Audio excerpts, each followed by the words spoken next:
we went into one of the major conferences. We were new to the scene in the Northwest, and really, you are throwing money against a brick wall. And what struck me was not the nuances in their technology stuff.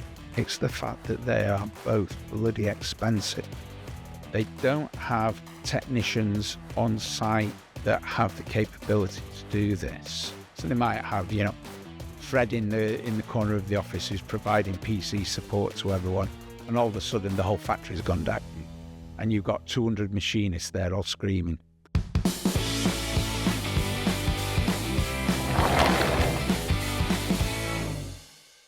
So Dave, great to see you, buddy. Been a little while on it. Yeah, it's been a while. Do you know what? I think that it's been, I'm going to say about 3 years, I think, since... No, I think... What is that? 21? 22? We did that surreptitious meeting, didn't we, on the M56? Oh, yeah. Sounds I don't know where we swapped branded hoodies. Yeah, we did a hoodie swap, didn't we? That's right. It was the Mario, wasn't it? But it's a while since we've had a beer. It's been a while since. Yeah, so we used to do beers quite often. Used to do that. It's been, it's been a while, mate. But it's really great to see you. And of course, and also I'm going to say that this is the second time you've been here because you came here accidentally yesterday.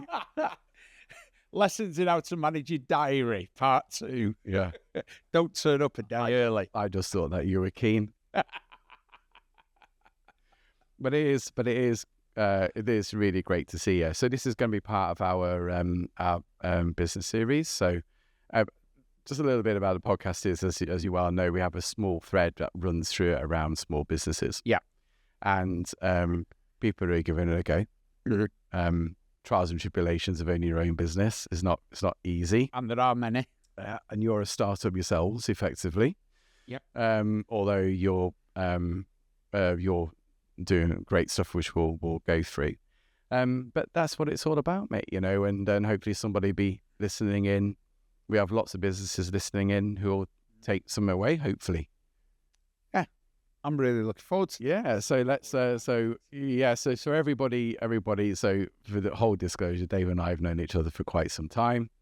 But it might just be worth your while just introducing yourself, Dave. Okay. So I'm Dave Parker. I am the co-founder of a business called Parker Neal. So I'm the Parker in the Neal. And my other, I was going to say better half, but that's the wrong phrase, isn't it? The other part of the business is Gareth Neal. And I guess the link between Gareth, myself and you is we all worked together a few years back. And once the business had been bought out, we took our money and we went and formed Parker Neal. So we've been going now 2 years, 4 months. Wow. Been an interesting journey. Right. Really interesting. So as we get into that journey, and I think it'd be really interesting for people to hear that journey, and that there is a genuine theme for everybody who's in the startup world. But also the services that you offer, I think, could offer some of our listeners some direction, just some thinking, or perhaps even some engagement where you need it, because there isn't any business too small, Dave. No. Who are under threat, let's say. Yeah. So I think it's probably worthwhile just talking about what Parker Neal is. Okay. Kind of link it in with our journey a little bit, because in terms of the start of Parker Neal, we started off with $2,000. It was one aging bloke and one youngster who had $2,000, who bought 2 laptops and thought, yeah, we know loads about cybersecurity, data governance and privacy, because that's what we'd done with a major PLC. We had ready-made products because of the partnerships we'd formed whilst we were at our previous employer. And we took those partnerships with us. So you kind of think, great, we've got all of these partnerships, and, year one, really, you want to be all things to all people. You want money through the door. And year 2, you kind of get a little bit narrower in terms of your offerings because you know what works and what doesn't work. And then we got to the end of year 2 and we decided to, we call it our spearhead. We wanted to really have a set of products that could deliver into specific spaces. So as you can kind of gather from our background, Gareth is an ex-CISO. Do you want to explain what that is? Yeah, that's a Chief Information Security Officer. So in terms of protecting the business from external and internal attacks, vulnerabilities, people go, well, it's viruses, it's hijacking, your environment, whatever. It's more than that. It's also about your physical security. It's how you protect your documentation. It's not just about protecting the cyber element of it, which obviously that's a really important part of it, but it covers a whole raft of different elements. And obviously with my background in data, and obviously in data governance, managing that data, ensuring that data is compliant, and linking that in with the cyber element, that kind of gave us a view as to which direction we wanted to go in. And that was always the plan from day one. But we got to around about December, January of this year, and we had... is that about a year in? We this around then, because you'd done a couple of the exhibitions, hadn't you, in Manchester? Yeah, I mean, those are important though because it raises the profile. I mean, I remember doing a couple of those, mate, with one of my old businesses, and I really enjoyed it, loved it, and didn't get any business out of it, mine. But something the same, we went into one of the major conferences. We were new to the scene in the Northwest. And really, you are throwing money against a brick wall, but you get your name and your brand known. And we proved that by subsequent conferences that we've done, where people have come up to us and said, we had a chat a year ago, we're now ready to have a bit more of a further chat. So we know the work, but you're never going to drive business per se out of doing them. I mean, I think the thing we tend to learn with these things, as passionate as we are about the subject that we might be majoring in, not everybody realizes that they need it. Particularly in corporate world, right? They know that they need something, but if they haven't been impacted by a cyber attack or whatever else, then I'll kind of live with it. I remember having that conversation with you one time. Yeah. But the point is that not everybody realizes they need a particular service until they get punched in the face. It's the old adage, isn't it? And we had that conversation when we were working together. There are certain senior leaders that will go, well, how much is that going to cost me? They then bulk at the cost, and then they go, well, I'll wait for it to happen, or I'll wait for the ICO to give me a fine, because I know saving £5 million on the cost of that project, and I know I'm only going to get a £400,000 fine. So there's ways and means. But your start out was basically based upon, look, this is our experience, and we're going to major on that experience. That was through the application of data management, data governance within the corporate businesses. But with all of these things, there always comes a point where you just need to address what works and what doesn't work. Yeah, and you should never be afraid to do that. So what did year one look like? So what did you start out? Wow, year one. Shall we use the phrase "all things to all men"? Well, I'm slightly more politically correct than you. I use the phrase "all things to all people." All right, got it. So year one, we'd gone through the kind of idea bashing, and I had an amazing friend, Sarah Marshall. Sarah was the ex marketing director of Barclaycard. You might remember her from when we worked down there, mate. And the one thing we did as we set up the business was we spent some money that Gareth and I had put into the business. And we had a day with Sarah brainstorming what the business wanted to be. What was our aspiration? How are we going to achieve it? What is our plan? How are we going to market? And off the back of that, it was 8 very intensive hours. We kind of had a view of what our journey was going to look like. We knew then, and it's really funny because, and we'll come to it probably down track in this, there was a particular discussion that we had then that is only just being realised now. But I brainstormed that. When you start putting 2 and 2 together, it becomes 4, and then you add 1, and it sends your brain in a completely different direction. Some people call it blue sky thinking or what have you. And I remember being in this room and just walking around and pacing. And Sarah's looking at Gareth, and Gareth's just going, just go with this. I just start rambling. And all of a sudden, this idea comes out of my head. And we kind of make a note of it and we put it away. So back to what does year 1 look like?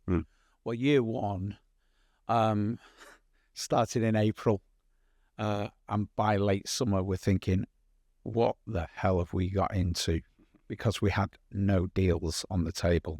I think you'd done your web launch at that point, hadn't you? So you had an idea. We had an idea, and actually that first web iteration, rubbish. But we're doing it on a shoestring budget. But we had a presence. We had a presence, and I think that was important. Let's put it through LinkedIn, I think. Yeah, we put LinkedIn in, and we put out a corporate LinkedIn page. And we put out the first Parker Neal website. So we got to about August, September, year 1, and we landed a PLC job. Literally, Gareth is, sort of 2-3 weeks earlier, is at an event, gets talking to this client. Nothing happens. I'm then at a round table as a guest speaker, and same client's there. Oh, are you Gareth's business partner? I go, yeah. Right, we need to talk. And literally, as those dots joined, a great big door opened. And that more or less fed us for our first year. Don't you think that the seeing the whites of the eyes or just being present absolutely brings the business alive? Yeah. I spend a hell of a lot of my time now, like most people, on Teams and various other video conferencing applications. And I hate it. There's no personal contact. It's like I walked in here today, saw you. It's like we've never been apart. Yeah. How are you, buddy? Yeah. Right, mate, yeah. And that personal contact, especially in business, critical. So we always try, now that we're out of lockdown and everything, and we're trying to build a business, we try to get out as much as we can and meet with clients. Because not only is it great for that initial business contact, but actually once you start delivering, it becomes more essential, because that relationship then helps on the delivery side. And then as you're then starting to build your presence within the business, people get to know you. And so it's very cyclical. As one client introduce you to another department in their business. Brilliant. And that's that's been key for us in certainly in our first 2 years. We're very much focused on the SME market, but we've had success with 5 PLCs, and they are household names. Those services, were they the year one services that you provided? So the year one services, we had 2 PLCs on board. The services have not really changed in the first 2 years. We had So is this all around cyber data governance. Okay. So do you want to just explain just what the difference is between cyber and data governance? Okay. Because I think there are some businesses who will be listening who will go, actually, I don't understand what it is, but I think I need to do it. two are totally linked now. Right. If anything, everyone's talking about AI. We're old enough to remember when AI was machine learning, and before that it was neural networks. So it's the same thing, just with another spin and new technology driving it. So if you think of cyber protects the perimeter, both internally and externally. It also does the physical security of the business. Data looks at all of the data in terms of its data quality, or data governance looks at it in terms of its data quality, where that data is stored, how old that data is, whether we are storing the right type of data, whether that's personal identifiable information, whether that's sensitive information. Because there are certain pieces of data you shouldn't be holding. Absolutely. And there are also time limits on that data as well. So data governance is responsible for managing all of that. Mm. And can that be, David, can that be things like even as something as simple as a small business, perhaps holding customer details, for example, or anything that could cause a detriment to that customer if it was absolutely, your local doctor's surgery, solicitors, small solicitors, huge amounts of paperwork, and accountants are the same. I remember as a 16-year-old having done proper O levels back in the day. Yeah.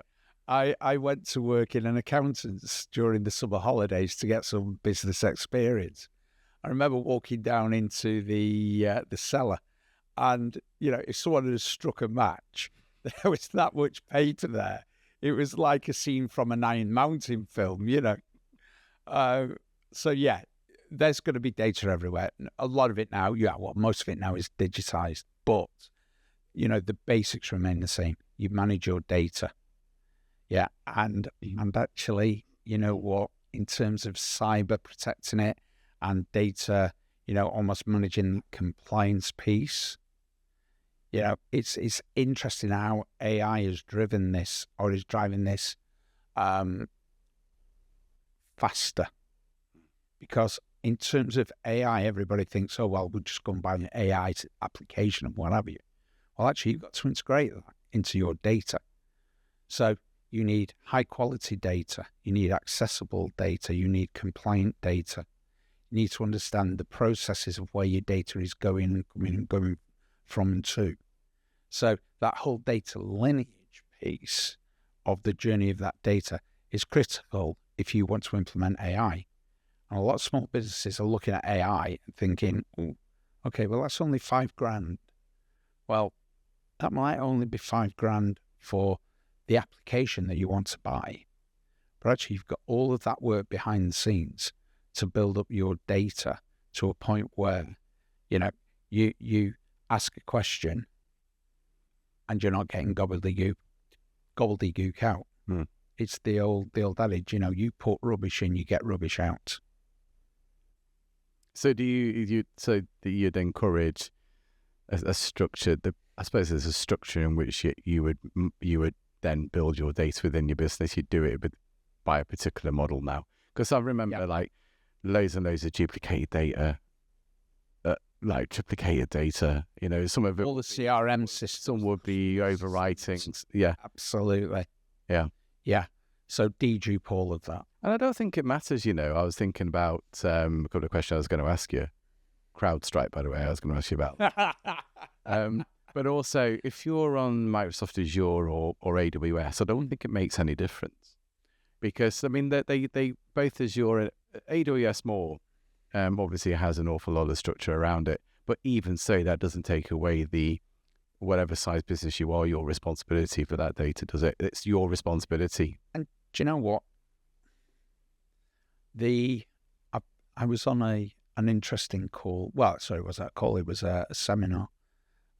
I was with Microsoft, and I also did one with AWS the following week. And what struck me was not the nuances in their technology stack. It's the fact that they are both bloody expensive. You pay to put money. You paid money to put data in, and then you paid money to take your data out. So, if I was a small to medium enterprise business now, I would look at alternates, third parties that can give you high security cloud at an effective cost.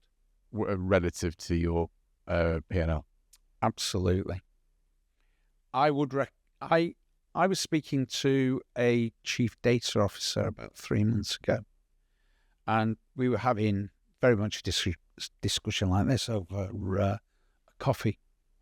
And we were talking about cloud, and two things came out of that. In terms of his budget, he will not work with cloud if it is over 5% of his total budget cost. And I think that's a really good figure to work to.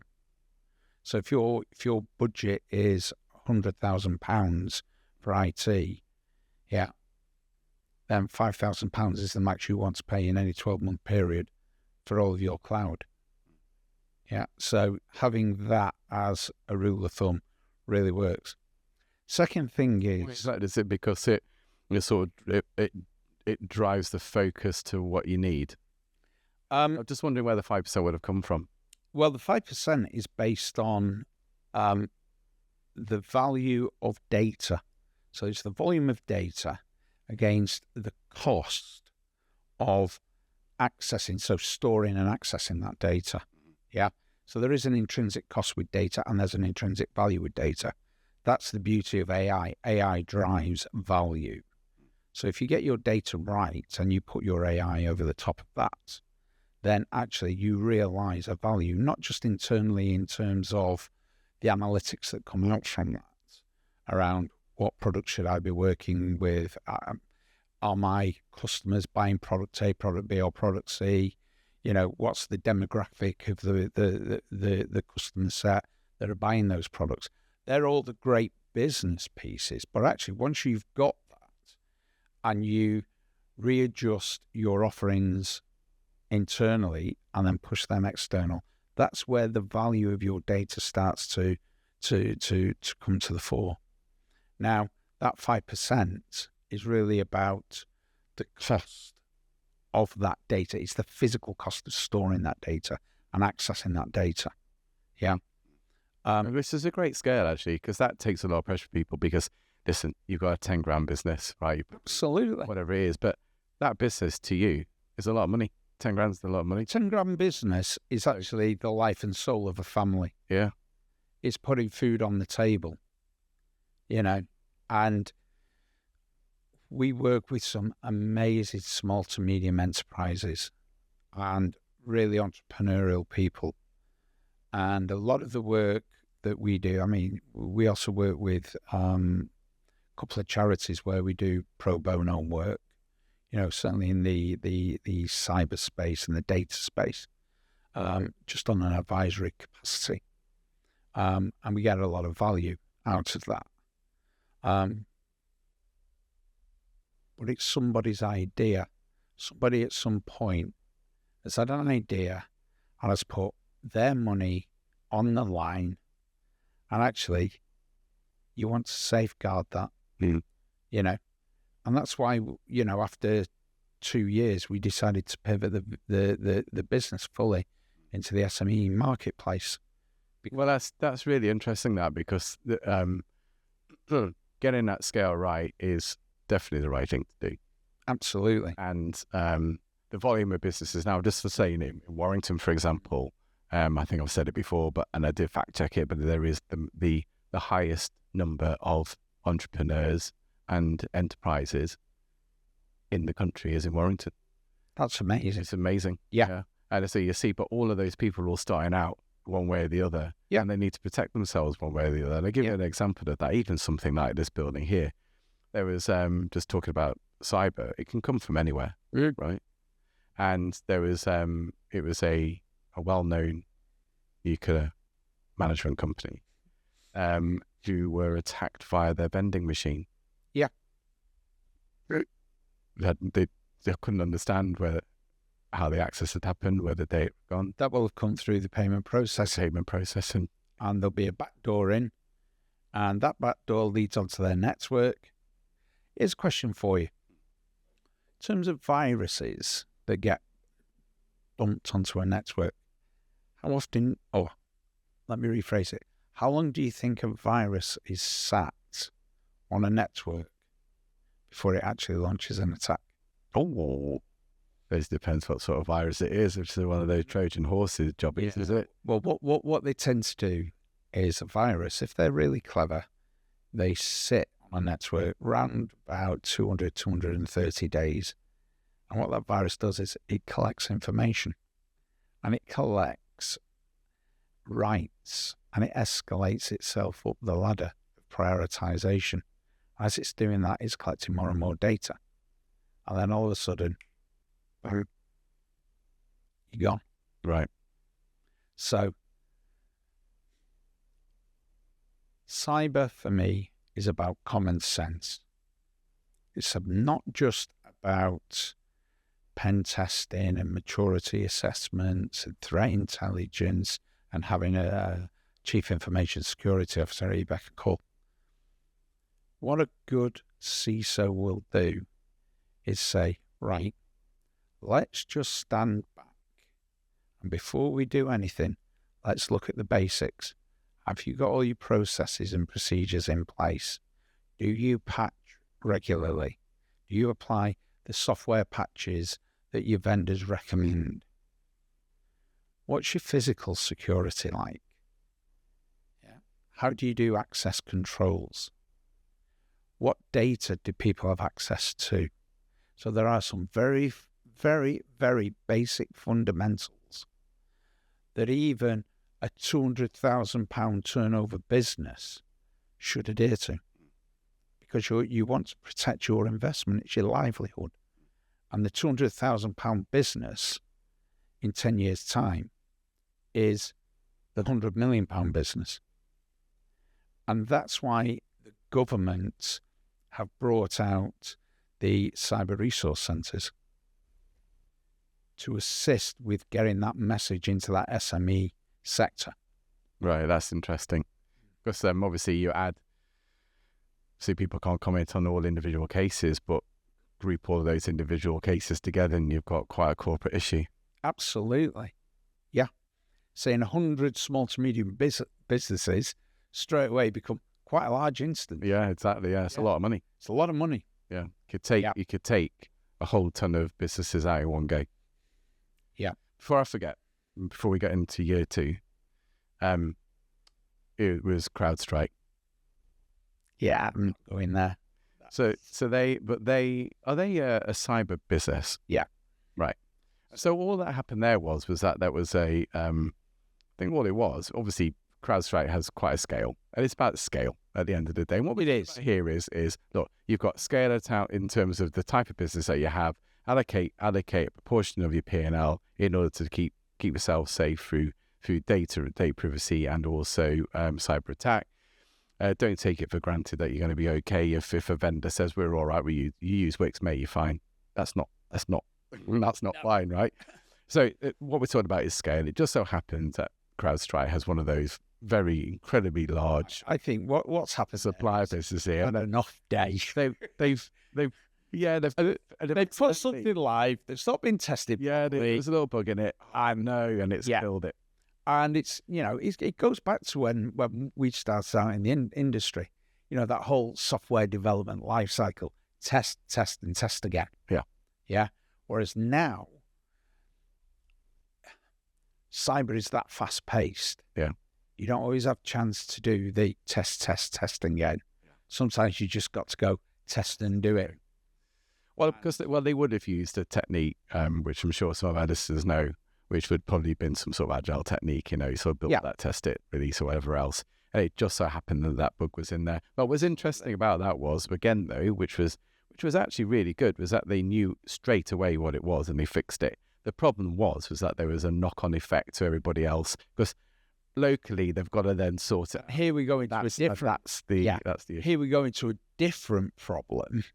Yeah, because you've got almost different sizes of impact here.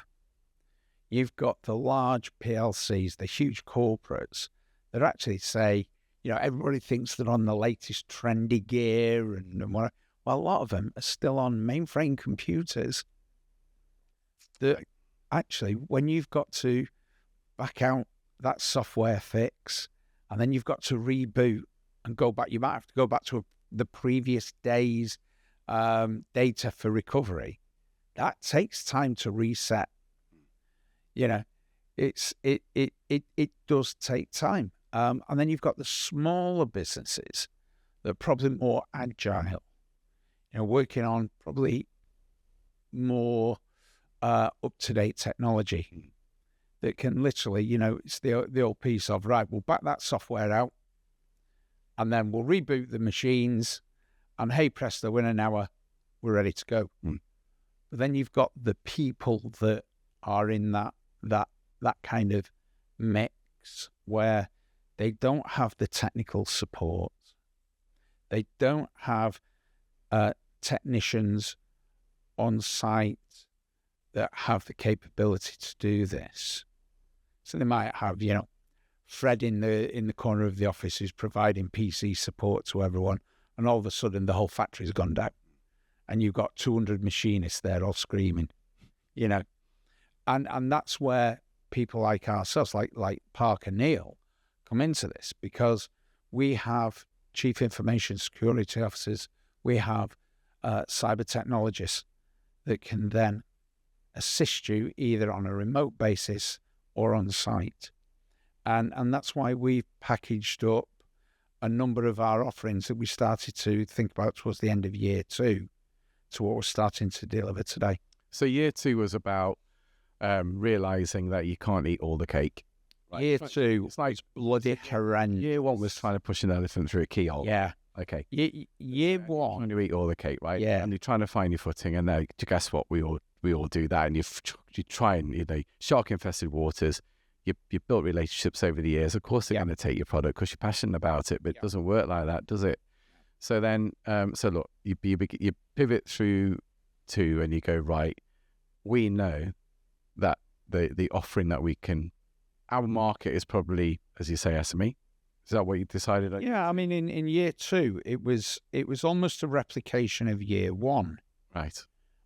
Year 1, you get through year 1 and you think, wow, that's brilliant. We've made it. Yeah. Now, then the economy takes a downturn, which last year was horrendous. IT budgets literally closed down. And so you're constantly fighting, and year 2, you're not a player. You are just a name that people are starting to recognize. Year 2 was really interesting because we brought on board 3 PLC businesses, as well as a raft of SMEs, and we actually signed up a very large client on a master services agreement for doing audit work. Yeah. Technology audit work, which was great for us. And year 2 we thought was amazingly hard, but we came out of year 2. Profits were higher than year 1. Turnover was higher. I don't know how we achieved But we were very financially prudent. We kept our costs to an absolute minimum. And we started in December thinking about what year 3 would look like. By December, we weren't sure really. We had management accounts, obviously, but we weren't sure what year 2 would look like, in terms of pound, shilling and pence, and can we survive into year 3? Yeah. And we ended up with great results. The accountants were overjoyed with us. We were bloody amazed. We saw the interim accounts, and it was like, what? Have they got that right? So all those checks and balances back into the accountants. No, you've actually had a good year. And it's funny, you really get into the weeds with your own business, and almost kind of micromanaging that business. And I think the lesson we learned from year 2 is actually lift yourself up and actually take a more horizon type view rather than focusing on the minutiae. The minutiae we had to do from a financial point of view, but actually I think we focused probably a little bit too much on that. Okay. But we came out of it really well and in a very strong position. And we started then to think of, well, we've been all things to all people. We're now a few lesser things to a more targeted set of people. And then we wanted to have our spearhead in year 3. So we've gone from, here's our cyber product offerings, here's our data product offerings, here's our privacy product offerings, and here's all the services we wrap around that. So actually, we want to be really focused on a specific, 2 target markets. First target market for us is the SME sector for this year. And we have produced 2 bundled products, which we trademarked. So we have Threat Secure for cybersecurity. We have Compliance Secure, obviously in terms of the data and compliance space. Yeah. And why did we do that? Well, I mentioned the cyber resource centres earlier. We got talking to them and became really apparent the cost of doing cyber and compliance. It can be quite extortionate, and that got Gareth and I thinking, and we started to do a little bit of fact packet modelling. So, i.e., what would a small to medium enterprise business look like? They've got £20 million turnover to £80 million. They might have up to 200 people. Okay. Well, in any sector? In any sector. Doesn't really matter on the sector because it's agnostic. Really. Well, I was wondering about the regulations, you see. Well, the regulations come more into the compliance piece, but people worry about regulation. When you start to look at regulation, all regulation is a subset of something else, or it's a set of regulations that people have added to. The basics apply, whether that is ISO, whether that's GDPR, whatever. The framework, the controls that you put in place, they're all relatively standard across the piece. You've got to have compliance, you've got to have your cyber, you've got to make sure your data is in order. What are those PLC risks that we've identified? What are the gaps in our control frameworks against ISO 27001 or against GDPR? And that's why you do that maturity assessment, to understand that. And GDPR especially, the ICO have got a really good format in order to assess where your compliance level is. Go back to 2017 when 2018 when GDPR came live. Everybody was worried about it and getting fines and what have you. Well, all of a sudden it was all a little bit of a non-event because a lot of businesses, are still not compliant. Then you've got those businesses that actually did invest, and they went through what I call the paper shield. We've got all our people, processes, all in order. Well, that's great, but you've not looked at your data yet. Like anything, it's always with the data, whether you're doing a digital program, an e-commerce type program, an AI program, all starts with the data and getting that data in order, as I go back and keep harping on about. You know me, Mark, I'll always harp on about the data. But what we wanted to do was to basically say, right, we've got 2 products here for that SME market space. And Threat Secure, what do you get with that? Well, you get what we call penetration testing, which looks at the perimeter and looks for the gaps and tries to exploit those gaps. You get that maturity assessment on your cybersecurity posture, where you are now.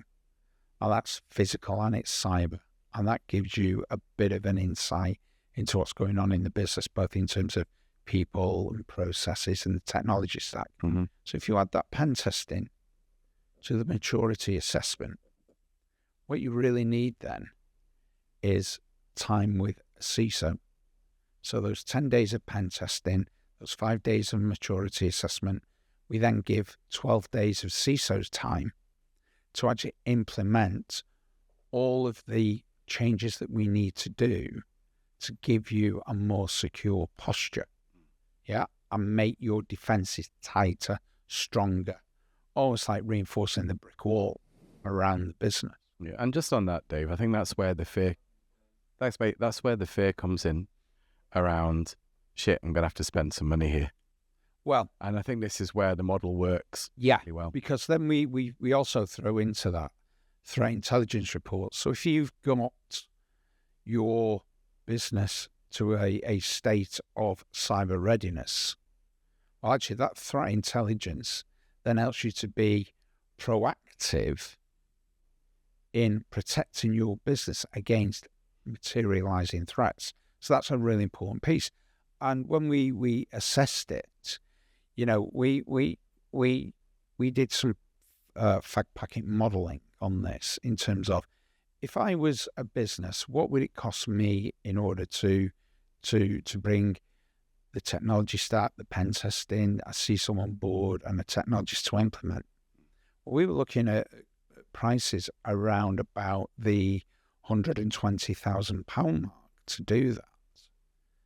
And then if you went out to multiple third parties, you know, the cost was probably around about £80,000 because there's a premium. Now, because of the way that we are structured internally, we use a lot of, shall we say, grey-haired, grey-bearded, fractional workers who might only want to do 2 or 3 days a week. So our costs, we can actually squeeze our costs a lot tighter on this because these people are quite happy. They don't want to be employed. They don't want a 12-month contract. So they will go, well, we'll do this on a direct basis and this is my price for the day. And so we modeled those costs. And what we've come up with is a 12-month contract at a set monthly figure. So rather than paying for something up front and going, well, that's going to cost you £80,000 for all of that work. And by the way, having to employ a CISO yourself. Absolutely. And a CTO. And and don't forget, you've got that 20% added on costs from whatever salary you give somebody. You know, so £50,000 on top, you know, for someone who's on 120,000, whatever figures, you know, it's expensive for a CISO. So we spread that cost on a monthly basis. So in order to deliver that capability, we charge that out at £33,000 per annum. That's £2,750 a month. Which is 10%, probably, 10% of a running SME. Yeah, absolutely. Yeah. But that protects your business. And we've got a similar stack then for people that are in regulated businesses, such as doctors, dentists, lawyers, accountants, around the compliance piece. So we've got threat secure and we've got compliance secure. And that instead of having a CISO, you get a data protection officer. You get a GDPR or an ISO compliance maturity assessment. We look at your business continuity planning.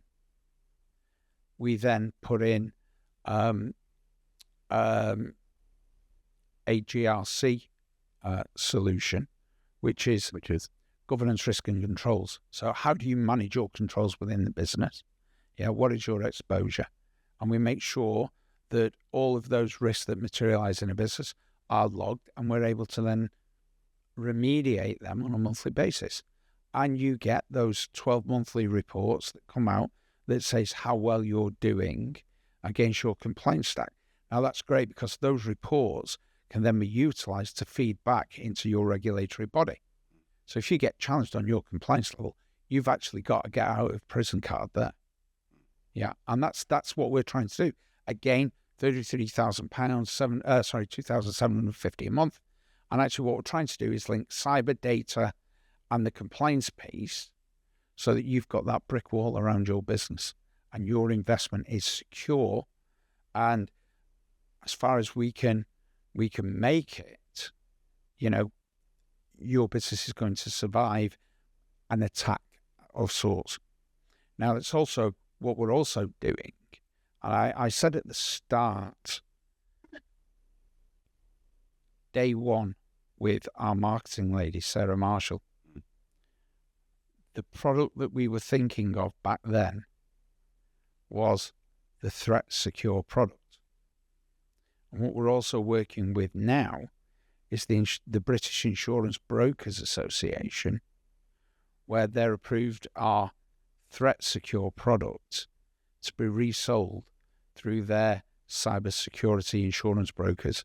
Now, if you think of that, why would you do that? Well, two things. One, you're protecting the SME business. Secondly, you're giving greater insights to the insurer because you have done work to increase their cyber posture. So therefore, your insurance costs go down. And if you link those two together, you're actually achieving, a reduction in cost on the insurance, but you're increasing the protection of the business. So it's a win-win situation in our view. So those two products exist today.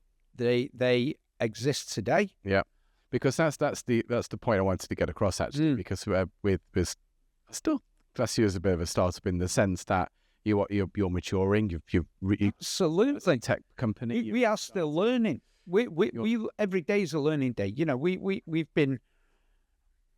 We've been really grateful to the Northwest Business Hub. They are amazing people. We've learned so much. We're working from them.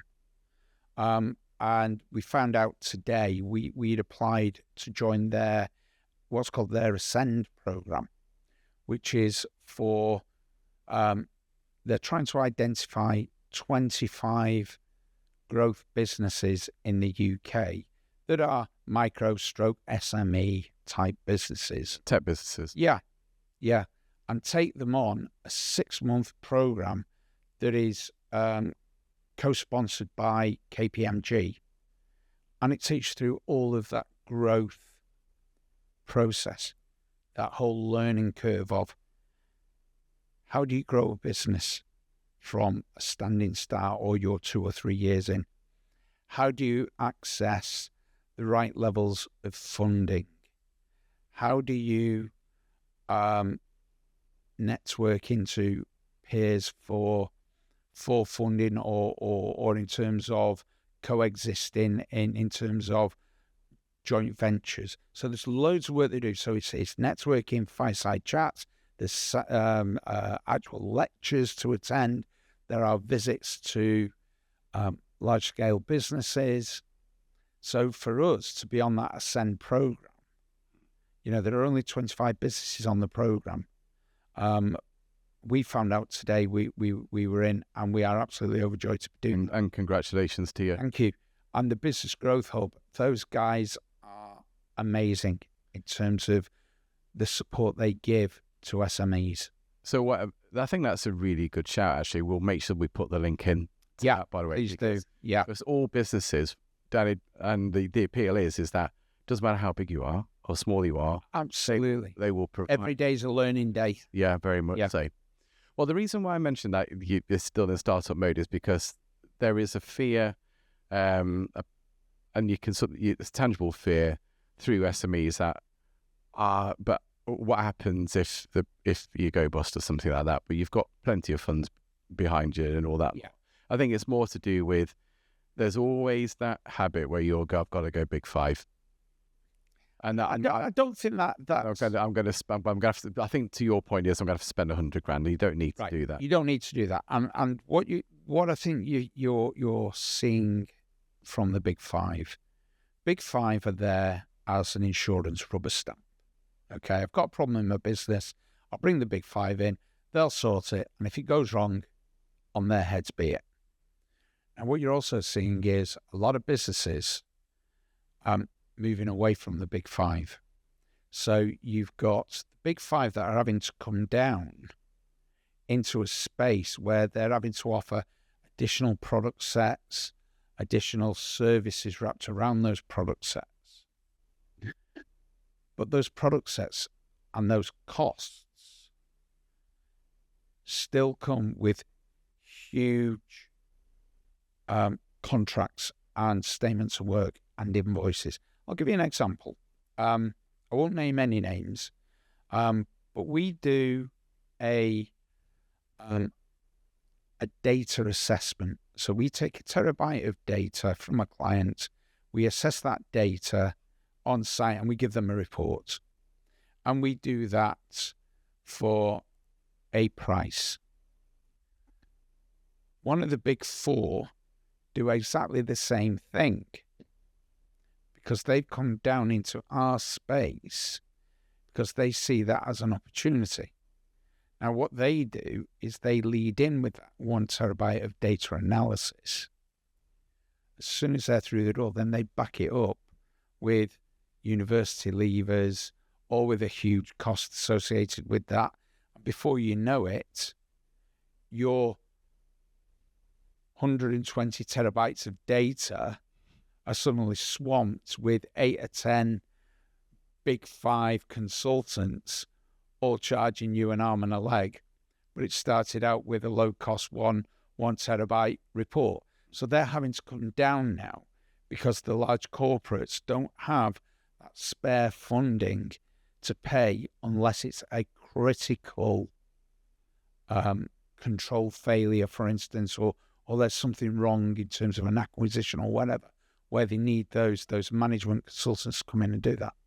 So there's a massive shift in the market, and nobody's working with the SMEs. And the SMEs are being left to fend for themselves. And I think this is where this comes back to almost where we started, which we said when your recommendation was, if you're an SME, hey, listen, guess what? Big four, big five, at scale, everyone. Yeah, they're not great. Let's just stay there. Yeah. But there's plenty of opportunity here for people who have got years and years of experience, who are technically savvy, who understand the industry, of which you might want to engage, particularly around fresh thinking. I think I was just going to say to you that's I think your appeal to SMEs, Dave, because I'm going to refer to something, I won't mention the client again, is when there was an announcement made. I think there had been some sort of terrible cyber attack, but it affected a lot of small businesses, particularly schools. I think it was schools,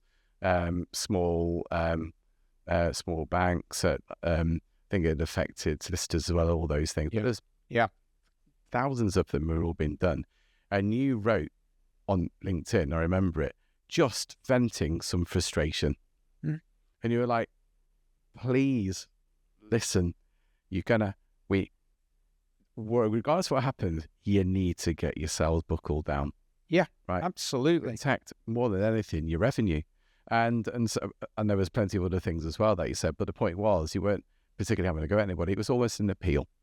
Yeah. Please. I remember the post. Do you remember that? Yeah. And I think this is where you're coming from. Dave, with Parker Neal and the two products that you've got with threat and the compliance piece, is that please don't take it for granted that you're going to be okay. I do understand, because you run a business yourself, around the threat to P&L. It's hard to find the money, but you don't have to spend all this money in order to get yourself to a position where at least you feel that you're secure. Absolutely. Yeah. And I think, so what, and hopefully I've articulated that well, but I'm just wondering, when, because we do have SMEs who are listening, so what would you say to them in terms of that appeal to them, and also what should they do on Monday? Okay. So let's start with what you do on Monday. Yeah. You go in and you actually take a look at your business, and you look at it with a fresh pair of eyes in terms of, well, Fred in the corner, who's supporting all of our PCs, he is not a cybersecurity specialist.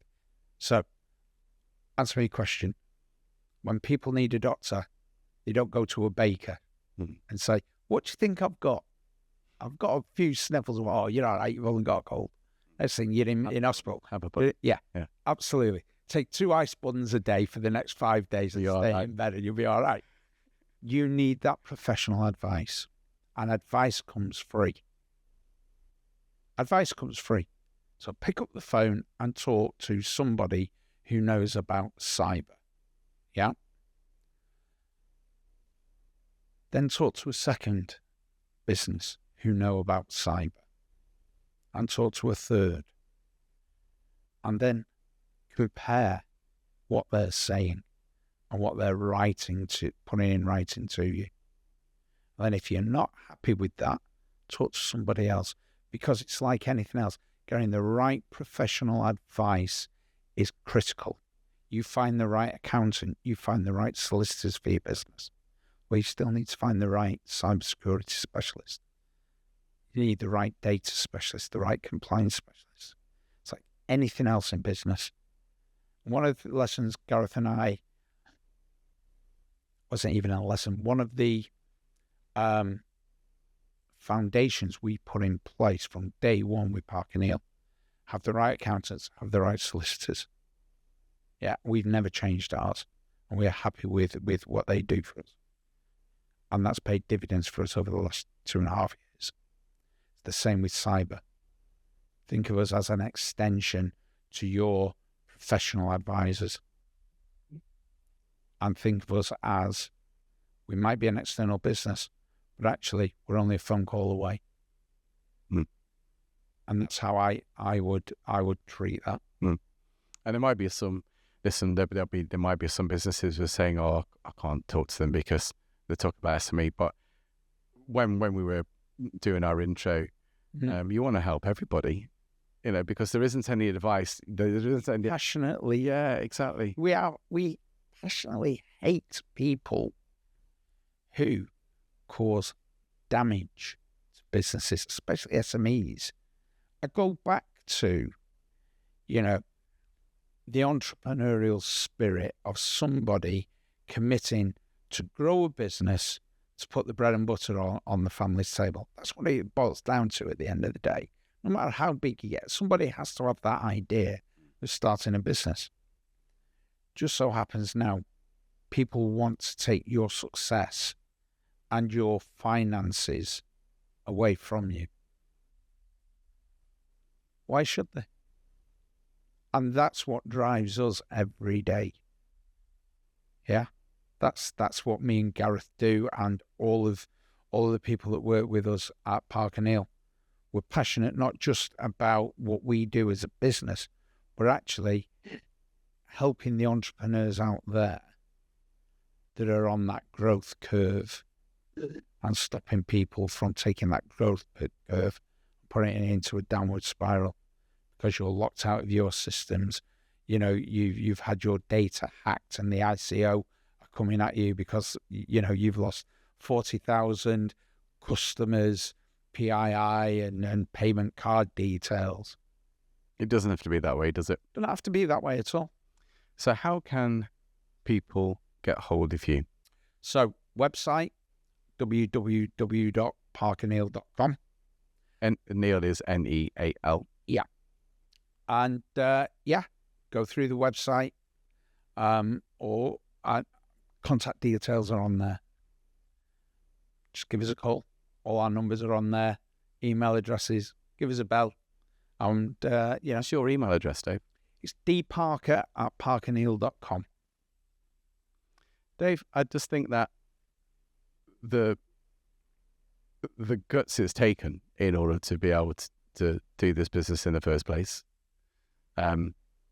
navigate the sharks, come up with 2 fantastic products which are not ripping people off. No, and they're trademark products, which, was fantastic that we got the trademarks through this week. Yeah, that's absolutely brilliant. And I also think that the work you're doing for the working person, in order to keep the food on the table is one thing, as well as the SMEs, and it's to be applauded. Thank you. And let's not forget the bigger clients that we have as well, because their people, are dependent on jobs, and even the mid to PLC businesses, they've all got risk. They've all got cyber exposure. So don't think it's just at the SME level. Ignorance is pervasive across all levels of business. And that's really what we're fighting. We're fighting the ignorance of, it's only cyber, nothing will happen to us, and we'll bury our heads in the sand. Well, actually, here's the tap on the shoulder. At some point, you will get an attack. It might be a malicious email. It could be a denial of service. Someone somewhere at some time will target you. It's as simple as that. Well, Dave, thanks very much for that. We'll make sure all the links are available. But it just goes for me to say, though, for the work that you're doing and you're passionate about it, you are local heroes, mate. Thank you, pal. Appreciate that. And you. Cheers. Love the beard. Thank you. Thank you very much. Well done, mate. Enjoyed that. Take a picture of you as well. I really enjoyed that.